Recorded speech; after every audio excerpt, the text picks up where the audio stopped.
यानंतरची बातमी नाशिकमधली आहे। नाशिकच्या दिंडोरीमध्ये कार विहिरीमध्ये कोसळून 9 जणांचा दुर्दैवी मृत्यू झालाय। रात्रीच्या दरम्यान ही एक कार विहिरीत कोसळल्याची घटना घडली।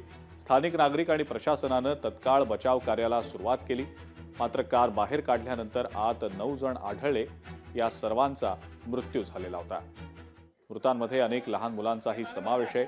सर्व मृत्युमुखी पडलेले जे लोक आहेत ते दिंडोरी तालुक्यातील इंदोरे गावचे रहिवासी आहेत।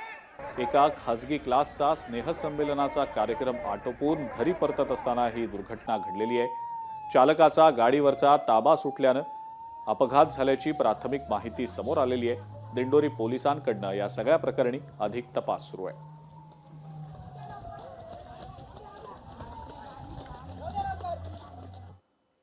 दिंडोरीमधल्या या अपघातासंदर्भात आमदार रोहित पवार यांनी दुःख व्यक्त केलेलं आहे। एक्सवर त्यांनी एक पोस्ट केलेली आहे। काय नेमकं ते आपल्या पोस्टमध्ये म्हणतायत पाहूया।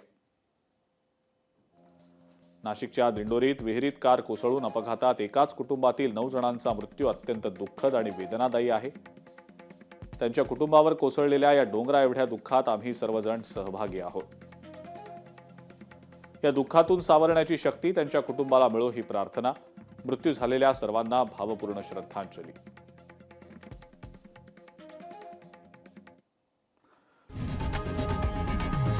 लोकशाही मराठी ऐका, पहा, जागरूक रहा।